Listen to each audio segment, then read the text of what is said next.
कल्पना करा, भारतामध्ये एक नवीन राजकीय पक्ष तयार होतो आणि त्या पक्षाचं चिन्ह असतं झुरळ.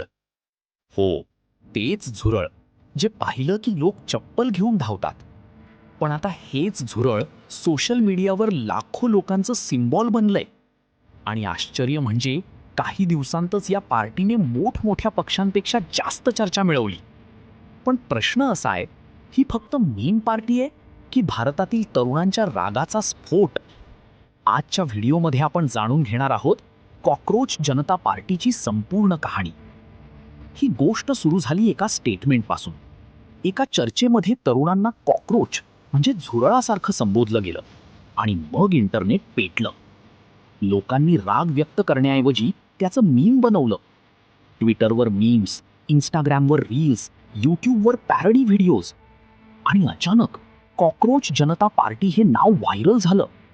लोक म्हणू लागले, जर आम्हाला झुरळ समजत असाल तर आम्ही झुरळांचीच पार्टी बनवतो. आता प्रश्न पडतो, लोकांनी याला इतका प्रतिसाद का दिला? कारण ही फक्त कॉमेडी नव्हती, ही फ्रस्ट्रेशन होती. आज भारतातील लाखो तरुण बेरोजगार आहेत. डिग्री आहे, स्किल्स आहेत, पण जॉब नाही. आणि त्यात सोशल मीडियावर सतत कंपॅरिझन. कोणी दुबईमध्ये, कोणी BMW घेऊन, आणि सामान्य मुलगा अजून इंटरव्ह्यू देतोय. हीच फ्रस्ट्रेशन मीम्सच्या रूपात बाहेर आली. कॉकरोच जनता पार्टीने त्या फ्रस्ट्रेशनला विनोदात बदललं. या पार्टीचं मॅनिफेस्टो तर अजून भन्नाट होतं.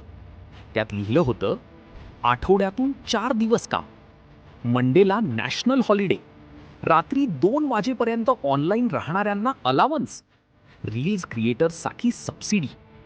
लोक हसायला लागले, पण सिक्रेटली रिलेट पण झाले. कारण आजच्या जनरेशनला ट्रॅडिशनल पॉलिटिक्सपेक्षा मीम्स जास्त समजतात. या पार्टीचा सगळ्यात मोठा वेपन होता सोशल मीडिया. एका रीलला लाखो व्ह्यूज, एका मीमला हजारो शेअर्स. आणि काही दिवसांतच ही पार्टी इंस्टाग्रामवर ट्रेंड होऊ लागली. हे दाखवतं आजच्या काळात टीव्हीपेक्षा मोबाईल पॉवरफुल झालाय. पूर्वी इलेक्शन रॅली होत होती, आता रील्स रॅली होते.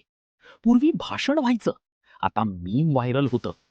आता जरा इमॅजिन करा, जर कॉकरोच जनता पार्टी खरंच निवडणूक लढली तर त्यांचं मॅनिफेस्टो कसं असेल? दर रविवारी मॅन्डेटरी झोप दिवस, एक्झाममध्ये गुगल वापरण्याची परवानगी, प्रत्येक नागरिकाला फ्री वायफाय, ओव्हर थिंकिंग करणाऱ्यांसाठी मेंटल लीव्ह, आणि संसदेमध्ये डिबेटऐवजी मीम कॉम्पिटिशन. पंतप्रधान प्रश्न विचारतील आणि उत्तर GIF मध्ये येईल. पण थांबा, ही फक्त मजा नाही, यामागे एक गंभीर गोष्ट लपलेली आहे. जेव्हा तरुण पॉलिटिक्सवर विश्वास ठेवणं कमी करतात, तेव्हा ते सटायर वापरतात. मीम्स म्हणजे फक्त विनोद नसतो, तो प्रोटेस्ट पण असू शकतो. कॉकरोच जनता पार्टी व्हायरल झाली कारण लोक नाराज आहेत. त्यांना वाटतं कोणी त्यांचं ऐकत नाही. पूर्वी आंदोलन रस्त्यावर व्हायचं, आता हॅशटॅग्सवर होतं. पूर्वी लोक पोस्टर लावायचे, आता रील्स बनवतात. एका मीममुळे लाखो लोक कनेक्ट होतात. हीच डिजिटल रेव्होल्यूशन आहे. आणि कॉकरोच जनता पार्टी त्या रेव्होल्यूशनचं सिम्बल बनली. पण इथे एक धोका पण आहे. जर लोकांनी पॉलिटिक्सला पूर्णपणे जोक समजायला सुरुवात केली तर डेमोक्रेसी कमजोर होऊ शकते. कारण मीम आणि रियालिटीमध्ये खूप फरक असतो. सोशल मीडियावर व्हायरल होणं सोपं आहे, पण देश चालवणं कठीण. कॉकरोच जनता पार्टी खरंच पक्ष बनेल की नाही हे भविष्यात कळेल. पण एक गोष्ट नक्की आहे, आजचा तरुण शांत नाही. तो राग व्यक्त करतोय, पण वेगळ्या पद्धतीने. कधी मीम बनवून, कधी सटायर करून. आणि कदाचित हीच नवीन जनरेशनची भाषा आहे.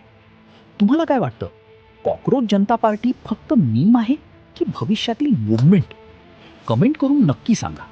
व्हिडिओ आवडला असेल तर लाईक करा, शेअर करा आणि अशाच भन्नाट विषयांसाठी चॅनल सबस्क्राईब करायला विसरू नका. मी भेटतो पुढच्या व्हिडिओमध्ये. तोपर्यंत जय महाराष्ट्र.